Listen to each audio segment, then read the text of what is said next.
Между тем, Нюрбинский район с рабочим визитом посетила уполномоченный по защите прав предпринимателей в республике Айталина Соколова. О целях визита и его итогах расскажет Лина Семенова. На расширенном заседании Координационного совета присутствовали предприниматели, которые подняли ряд вопросов, таких как техническое присоединение к электрическим сетям, переправа через речку Тюкян во время половодья и существование административного барьера при выдаче инвестиционных займов и микрокредитования.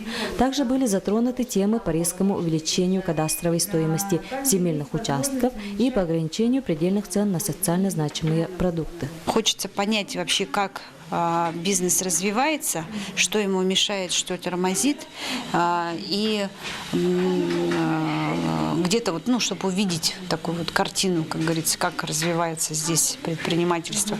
Очень интересные были вопросы, обсуждения, и самое главное, что все вопросы были по существу, по делу.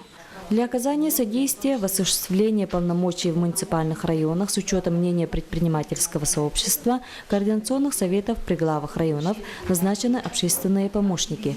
В Нюрбе такую деятельность осуществляет Наталья Анисимова. На координационном совете были такие поставлены основные вопросы, проблемы предпринимателей Нюрбинского района. То, что проблема есть по присоединению к электрическим сетям многих предпринимателей именно по монопольной цене электроэнергии.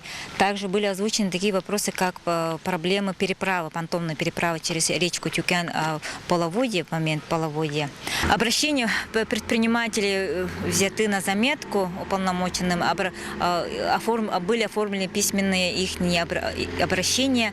Также потом решим этот вопрос на уровне муниципального района, а также на уровне республиканского. Айталина Валерьевна провела личный прием предпринимателей по проблемным вопросам. Поступило более 10 обращений. Все жалобы взяты на особый контроль уполномоченного и будут решены совместными усилиями с органами власти. Также она ознакомилась с деятельностью успешных предпринимателей города Нюрба. Лина Семенова, Егор Миронов, Эдуард Васильев, НВК Саха, Нюрба.